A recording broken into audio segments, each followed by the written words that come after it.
നമസ്കാരം. ശിവ അല്ലാണ്ട് എന്നാ പറയാനാ ഇന്നത്തെ കളി കണ്ടിട്ട്. ശിവം ഡൂബയുടെ താണ്ഡവമായിരുന്നു നടന്നത്. ശിവ എന്ന് തന്നെ വിളിക്കണം. സത്യം പറഞ്ഞാൽ ശിവം ഡൂബെ ഇന്ന് 32 ബോളിൽ നിന്ന് അടിച്ചു കൂട്ടിയത് 63 റൺസാണ്. മനസ്സിലായത്? 32 ബോളിൽ നിന്ന് അടിച്ചു കൂട്ടിയത് 63 റൺസ്, 5 ഫോറുകളും 4 സിക്സും. സൂപ്പർ. കൂട്ടത്തിൽ ഒരു വിക്കറ്റും കൂടി തള്ളിയിട്ടു. സത്യം പറയാനല്ല, ഇത് ഹാർദിക് പാണ്ഡ്യയ്ക്ക് വെല്ലുവിളി തന്നെയാണ്. ഞാൻ എഴുതി വെച്ചോ, ഈ പറയുന്ന രോഹിത് ശർമ്മ അറിഞ്ഞുകൊണ്ട് തന്നെയാണ് ഫസ്റ്റ് ചേഞ്ച് ആയിട്ട് ശിവം ഡൂബെ കൊണ്ടുവരുന്നത്.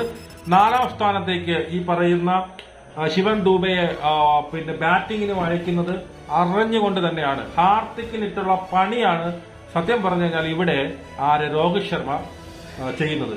അത് വളരെ വ്യക്തമായിട്ട് നമുക്ക് മനസ്സിലാകുന്നുണ്ട്. ഇവിടെ ഇന്നത്തെ കളിയെക്കുറിച്ച് പറഞ്ഞാൽ ഇന്ത്യ പിന്നീട് അഫ്ഗാനിസ്ഥാൻ 172 റൺസ് അടിച്ചു, 10 വിക്കറ്റ് നഷ്ടത്തിൽ. കാരണമല്ല, നമ്മുടെ ഇന്നത്തെ പിച്ച് എന്ന് പറഞ്ഞു കഴിഞ്ഞാൽ വളരെ റൺ ഒഴുകുന്ന പിച്ചായിരുന്നു. ഇന്ത്യ ടോസ് കിട്ടി ബാറ്റിംഗിന് പറഞ്ഞു വിട്ടു. അഫ്ഗാനിസ്ഥാനെ ബാറ്റിംഗിന് പറഞ്ഞു വിട്ടപ്പോൾ ഒരു നിരാശ തോന്നി. ഒരു 10-200 റൺസ് ഇന്ത്യക്ക് അടിക്കാമായിരുന്നല്ലോ എന്നൊക്കെ തോന്നി. പക്ഷേ അവിടെ അഫ്ഗാനിസ്ഥാൻ ഒരുവിധം തരക്കേടില്ലാതെ 172 റൺസ് അടിച്ച് 10 വിക്കറ്റും പോയി എന്നുള്ളതാണ്. അപ്പോ ഹർഷദീപ് സിംഗ് പിന്നീട് 3 വിക്കറ്റ് തള്ളിയിട്ടു. Ravi Bishnoi 2 wicket, Axar Patel 2 wicket. അങ്ങനെ നെയ്ബ് മാത്രം 35 ബോളിൽ നിന്ന് 57 റൺസ് അടിച്ചുകൊണ്ട് അവരൊരു ഡീസന്റ് ആയിട്ടുള്ള ഒരു 172 റൺസ് എന്ന് പറയുന്ന ഒരു സ്കോറിലേക്ക് എത്തി. അതിന് മറുപടിയായിട്ട് ഇന്ത്യ ജയ്സ്വാളിന്റെ വെടിക്കെട്ട് 34 ബോളിൽ നിന്ന് 68 റൺസ്, 5 ഫോറുകളും 6 സിക്സും.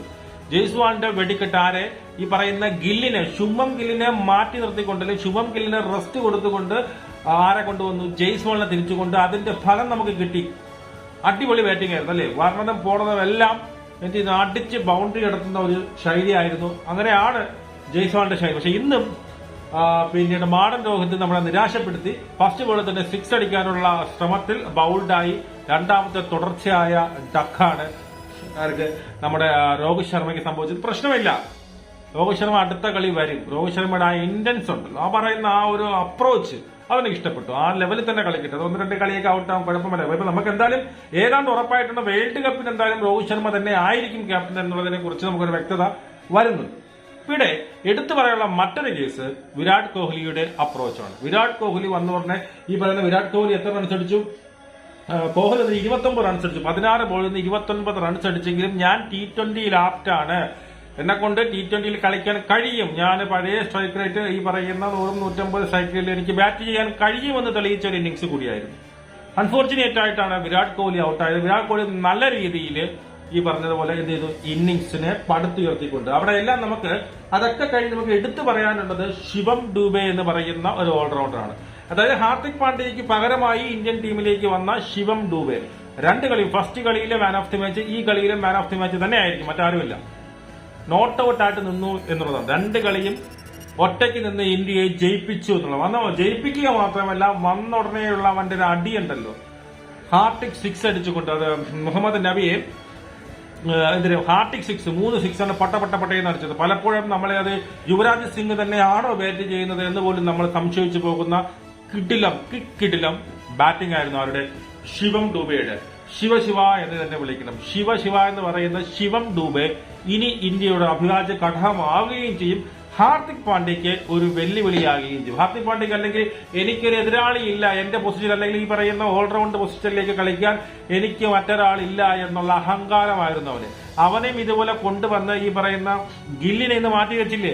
ഗില്ലിനെ സീനിയർ കളിക്കാരനായ ഗില്ലിനെ മാറ്റി നിർത്തിക്കൊണ്ട് ജൂനിയർ കളിക്കാരനായ അവിടെ ജയ്സ്വാളിനെ ഇറങ്ങില്ല. അതുപോലെ എന്ത് ചെയ്യണം?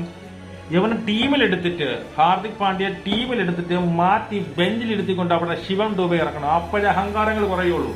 മനുഷ്യന് അഹങ്കാരങ്ങൾ കുറഞ്ഞാലും മനുഷ്യൻ എന്ത് ചെയ്യുള്ളൂ? മുകളിലോട്ട് കയറാൻ പറ്റത്തുള്ളൂ. അപ്പൊ എന്തായാലും ഹാർദിക് പാണ്ഡ്യയ്ക്ക് നല്ലൊരു അടിയാണ്. അതിന് നല്ല രീതിയിൽ സഹായിക്കുന്നുണ്ട്? രോഹിത് ശർമ്മ സഹായിക്കുന്നുണ്ട്. രോഹിത് ശർമ്മ ഉള്ളില് ഈ പറഞ്ഞതുപോലെ ഹാർദിക് പാണ്ഡ്യയുള്ള വിരോധമുണ്ടെന്ന് നമുക്ക് വ്യക്തമാണ്.